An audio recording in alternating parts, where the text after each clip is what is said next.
Presiden Joko Widodo menandatangani peraturan pemerintah tentang pengelolaan sumber daya nasional untuk pertahanan negara. Salah satu poin krusial dalam PP tersebut adalah bela negara yang menuai pro dan kontra.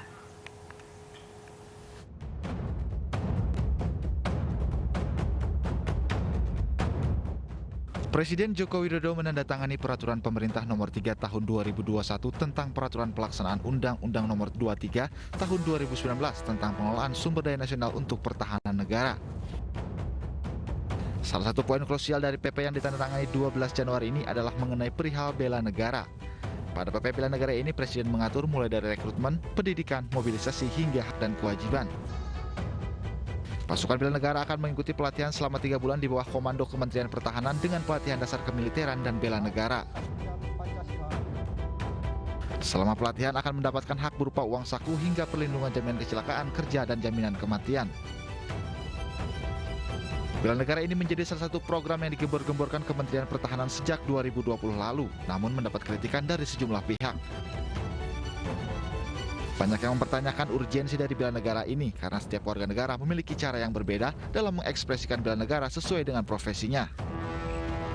Meski demikian, pemerintah menyebut masih butuh waktu untuk pembentukan ini, salah satunya menyiapkan peraturan menteri dan perlu berkoordinasi dengan pihak TNI. Tim Liputan iNews melaporkan.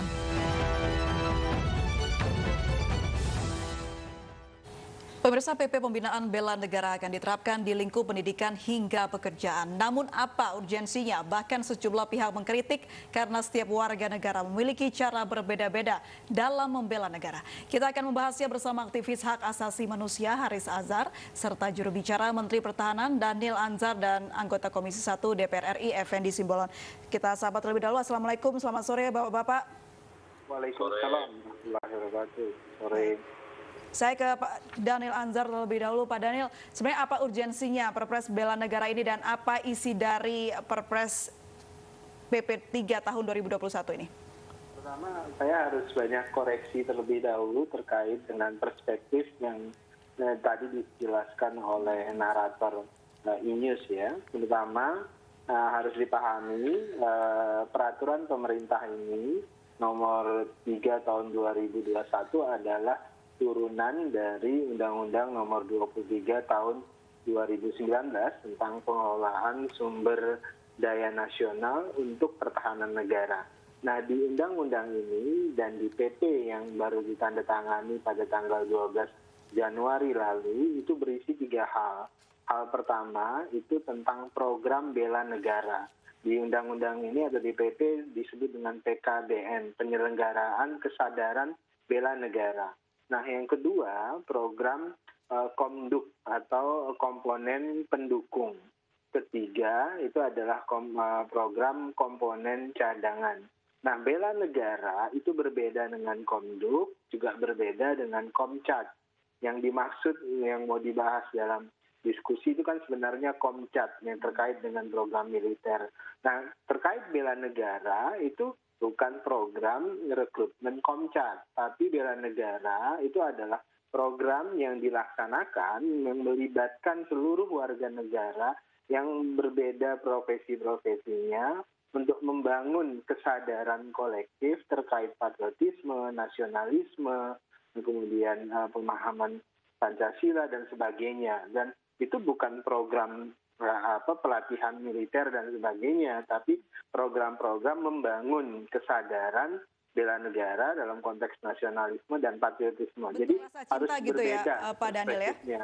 Betul, jadi misalnya Mbak sebagai angler kemudian bisa terlibat dalam program bela negara, dalam konteks ini kan dia membangun campaign sebut begitu, atau membangun kesadaran diseminasi begitu, membangun kesadaran kolektif tentang bagaimana peran kita berkontribusi terhadap negara di profesinya masing-masing. Itu program bela negara. Ini sifatnya wajib artinya, Pak Daniel? Bela negara kan dalam konteks membangun kesadaran kolektif terkait nasionalisme, patriotisme setiap orang, itu tentu kita sebagai warga negara wajib untuk memahami itu. Bela negara ya. Beda nanti kalau yang Anda maksud Komcat, itu pertama ya, itu bagian bela negara. Jadi misalnya tadi ya seperti membangun kesadaran dan sebagainya, itu bela negara. Nah, kalau kemudian yang dimaksud tadi narator terkait dengan pelatihan militer dan sebagainya, itu bukan program bela negara. Tapi itu bagian ketiga tadi adalah komponen cadangan. Nah, di program komponen cadangan itu terdiri dari 4 bagian.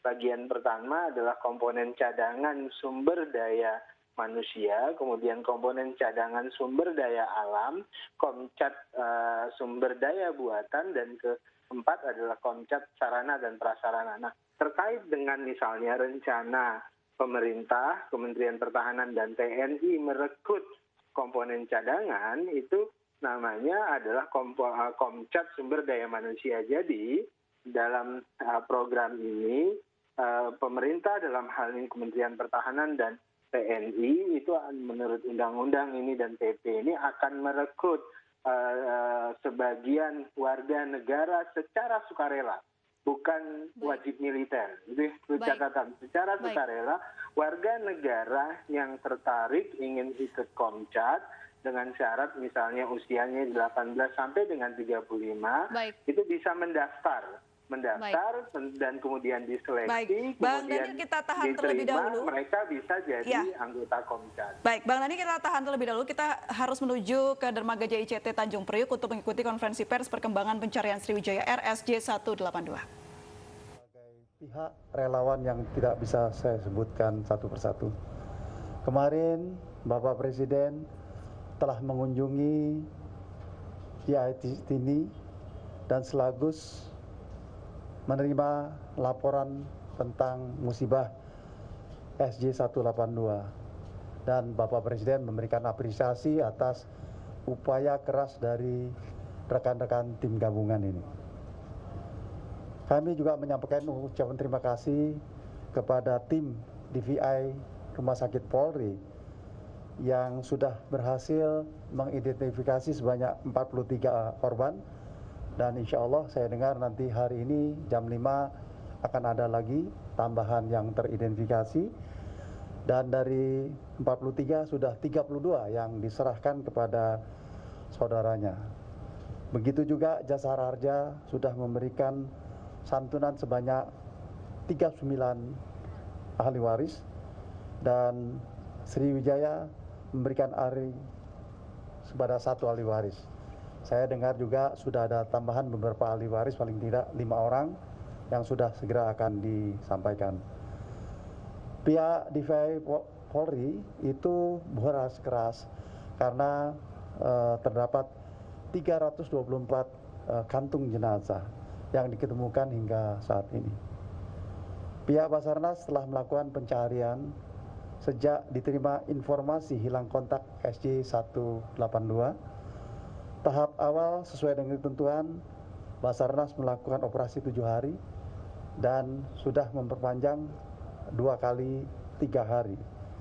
Hari ini adalah hari terakhir perpanjangan daripada Basarnas. Dengan berbagai pertimbangan kita menutup operasi SAR hari ini.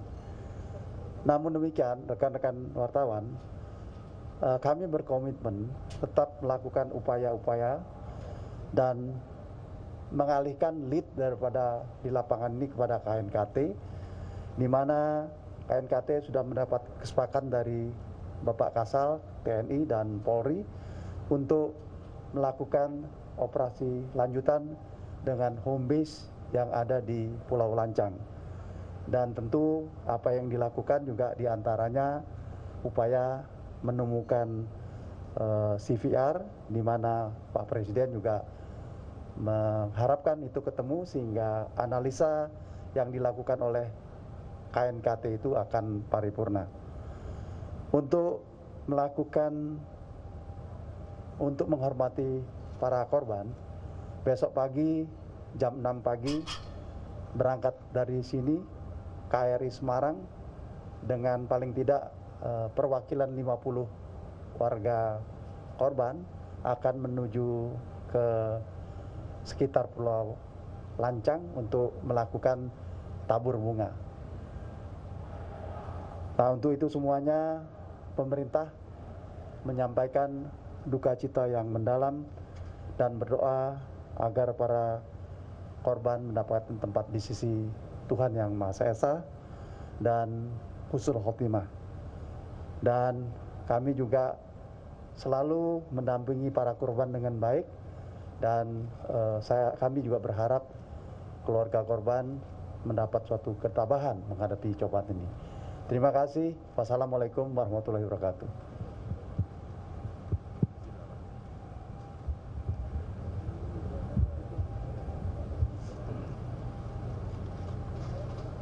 Assalamualaikum warahmatullahi wabarakatuh. Salam sejahtera untuk kita semuanya. Selamat sore. Yang terhormat Bapak Menhub, yang saya hormati Panglima Komando Armada 1, Ketua KNKT, Dirjen Perhubungan Udara, Kepala Rumah Sakit Polri, Ketua Tim DVI Mabes Polri, Dirut Sriwijaya, Dirut Jasara Harja, unsur TNI dan Polri, para ketua organisasi potensi SAR yang saya banggakan, dan Bapak Ibu sekalian. Yang pertama-tama, kembali saya ingin mengajak semuanya yang hadir untuk memanjatkan puji syukur kehadirat Tuhan Yang Maha Esa atas limpahan karunia-Nya sehingga sampai hari ini kita masih diberikan kesehatan untuk dapat menunaikan tugas mulia, yaitu pelaksanaan operasi SAR terhadap jatuhnya pesawat Sriwijaya Air SJ182 Papa Kilo Charlie 5 Charlie di perairan Kepulauan Seribu pada tanggal 9 Januari 2021 yang semuanya sama-sama telah kita ketahui. Kita telah melaksanakan operasi SAR gabungan yang melibatkan Basarnas, TNI, Polri, Kementerian Lembaga, potensi SAR selama 13 hari. Dari ketentuan 7 hari dan 2 kali perpanjangan masing-masing 3 hari, dengan melibatkan kekuatan kurang lebih 4.300 personil, 62 kapal laut, 15 pesawat, dan tim SAR gabungan. Ya, pemirsa, baru saja kita dengarkan konferensi pers dari Menteri Perhubungan Budi Karya Sumadi yang menyatakan bahwa operasi SAR pencarian korban dan puing pesawat Sriwijaya Air SJ182 resmi dihentikan pada hari ini. Kita lanjutkan dialog terkait dengan peraturan pemerintah nomor 3 tahun 2021. Saya kembali ke Bung Daniel. Bung Daniel tadi sedang menjelaskan tentang komponen cadangan. Saya pertegas lagi, ini artinya bersifat sukarelawan, bukan wajib militer. Betul, betul.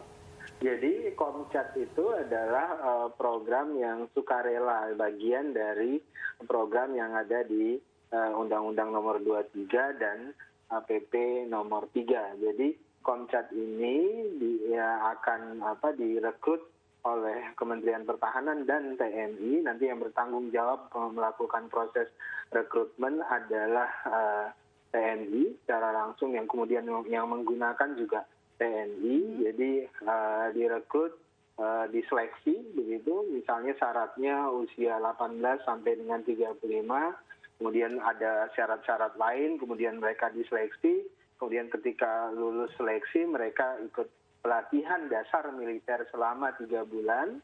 Kemudian setelah pelatihan penggunaan senjata? Iya, pelatihan dasar militer. Pelatihan dasar militer ya seluruh pelatihan-pelatihan yang terkait dengan dasar-dasar militer. Baik. Nah, selama 3 bulan. Dan setelah selesai 3 bulan itu kembali ke pekerjaannya masing-masing. Selesai mereka pelatihan itu, mereka akan kembali ke profesi. Baik, kita ke awalnya Bang Haris. atau pekerjaan Bang Haris, awalnya. Anda melihat urgensi dari Perpres Bela Negara ini seperti apa? Pentingkah ini harus segera dilakukan? Bang Haris?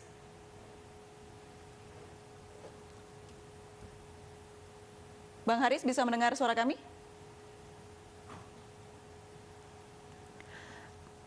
Ya, pemirsa, kami akan mencoba memperbaiki hubungan komunikasi kami dengan Bung Haris Azhar. Kami akan menghubungi terlebih dahulu Pak Effendi Simbolon dari Komisi 1 DPR. Baik, sepertinya sudah terhubung dengan Bang Haris. Silakan Bang Haris.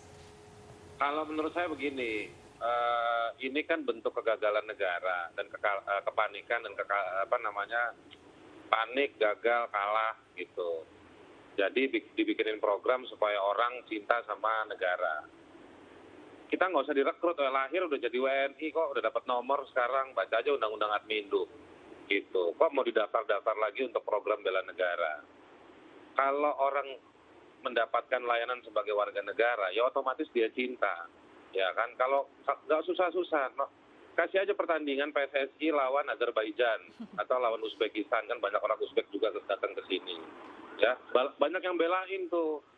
Itu nggak perlu diatur-atur. Kalau bentuknya Tapi adalah dia pertahanan, bangga. gimana nih Bang Haris? Enggak, ini soal ini kan yang mau dibikinin programnya pertahanan, ini pertahanan apa nggak jelas program itu. Dibilang latihan militer bukan. Jadi program ini program untuk misalnya ngerekrut orang-orang yang punya profesi, tapi umurnya 18 sampai 25. Umur 19 tahun profesi apa? Palingan ada profesi umur 19 tahun orang-orang miskin yang nggak bisa kerja, yang dagang asongan. Anda Ada melihat nggak tuh di yang akan KTP? mendaftar ini artinya mayoritas adalah pengangguran begitu? Orang yang punya profesi nggak mau ikut kalau sukarela. Ya kan, Meskipun orang ada bisa 3 program di sini ya Bang Haris ya, ada orang program yang bela negara, bisa bikin komponen acara di pendukung, YouTube, cadangan. ya kan, yang bisa bikin menguasai kamera dan lain-lain. Ya dia mendingan kerja daripada ikut pelatihan 3 bulan. Ya kan, sekali produksi berapa biayanya? Dapat penghasilan. Nah sekarang kalau misalnya ikut di program itu cuma dikasih uang makan, kehilangan pekerjaan 3 bulan. Jadi menurut saya secara matematika ini nggak masuk. Secara intelektual juga aneh. Terus secara ketatanegaraan, rasa cinta negara itu kalau negaranya cinta sama dia, ya dia otomatis juga cinta. Tetapi juga ini bagian untuk merekrut supaya mengatur jangan orang pada ngeritik. Saya nggak ketemu logiknya. Kalau yang masih pakai pelatihan militer itu masih agak seru melihatnya, ya kan, masih perdebatannya jelas, ini mobilisasi apa dan lain-lain. Tapi kalau yang perekrut profesi ini, sorry Om Daniel, kita sahabat tapi saya beda pandangan. Menurut saya orang di negeri ini semua cinta sama Indonesia, makanya dia ngeritik Jokowi, dia ngeritik Dhanil Ansar, dia ngeritik Prabowo, dia ngeritik semuanya. Karena negara ini nggak bisa hanya direpresentasikan oleh Jokowi, oleh Dhanil, Bang atau Haris, oleh kalau Prabowo. kita bahas secara spesifik mengenai komponen cadangan ini, kalau kemudian nantinya, seperti yang Anda katakan, kita katakan secara tanda kutip pengangguran begitu yang mendaftar, artinya setelah 3 bulan dia kembali ke masyarakat memiliki kemampuan militer dasar. Apa dampaknya nanti yang akan terjadi? Enggak, kata Dhanil tadi ini bukan pelatihan militer. Jadi melatih merekrut profesi untuk dilatih 3 bulan mencintai negara. Ya masa cinta itu kan abstrak, ya kan? Namanya juga cinta, singkatannya CINTA, cerita indah namun tiada arti. Nah, itu abstrak. Baik. Orang semua punya caranya masing-masing, ada yang ngelukis, ada yang merenung, ya kan, ada yang naik sepeda ada Dandi Laksono tuh, ya kan, cara dia mencintai Indonesia, dia naik motor keliling Indonesia. Baik, sebelum saya ke bentuknya, Pak Effendi, saya ingin minta tanggapan dari Bang Dhanil terlebih dahulu. Bang Dhanil, sebenarnya kalau saya tadi sama-sama rasa cinta, lalu apa bedanya bela negara dan komponen cadangan?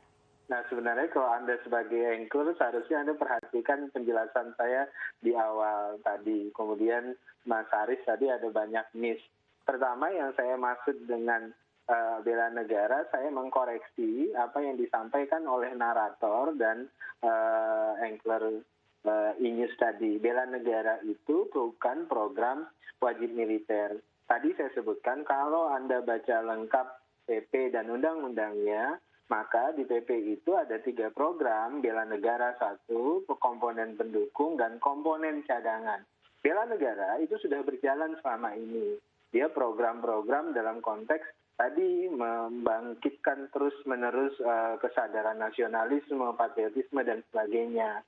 Dan dia programnya ya program biasa yang kemudian melibatkan semua profesi. Nah berbeda dengan program Komcat.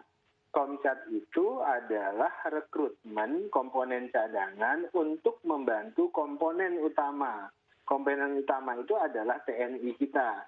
Nah ini adalah komponen cadangan, bahasa sederhananya itu tentara cadangan. Yang kemudian direkrut untuk membantu tugas-tugas TNI ketika kita dalam kondisi darurat. Misalnya dalam ancaman perang, dalam ancaman bencana alam yang luar biasa. Presiden nanti bisa memobilisasi yang namanya Komcat ini untuk membantu tugas-tugas komponen utama yaitu TNI misalnya dalam keadaan perang. Nah, untuk memobilisasi itu, Presiden harus dapat persetujuan dari DPR RI. Jadi berbeda program bela negara di satu sisi, program komponen pendukung di sisi lain ada komponen cadangan. Jadi baiknya saran saya memang harus dipahami dulu 3 hal ini. Jadi dalam Mbak, masa tidak aktifnya komponen cadangan ini, maaf saya potong, dalam masa tidak aktifnya komponen cadangan ini, kompetensi militer yang diperlukan diperuntukkan untuk apa, Bang Daniel? Mbak, mereka kan diawasi, mereka kan berkegiatan sesuai dengan profesinya masing-masing, gitu ya. Kalau misalnya ya ada yang guru, kemudian dia kembali menjadi guru seperti biasanya. Nah, ketika ada ancaman, misalnya, kemudian ada mobilisasi namanya. Nah, yang bisa memobilisasi itu Presiden atas persetujuan dari DPR RI. Nah, dalam proses mereka menjadi sipil tadi, mereka tetap diawasi tentu ke dalam satu kesatuan, begitu. Ada pengawasan ketat dari TNI dalam hal ini. Tentu dong, mereka masuk, misalnya sama dengan kalau Anda di Amerika, komponen utamanya ada tentaranya, kemudian ada Garda Nasional dan lain-lain. Di Singapura juga begitu. Di banyak negara ini hal yang lumrah untuk memperkuat struktur pertahanan kita dari banyak ancaman DPR RI. Kita sudah terhubung dengan Pak Effendi. Pak Effendi, seperti apa pembahasan yang sudah digodok di Komisi 1 DPR RI? Namun kita akan lanjutkan jawaban dari Pak Effendi usai jeda berikut. Pemirsa tetap bersama kami di Ayu Sore.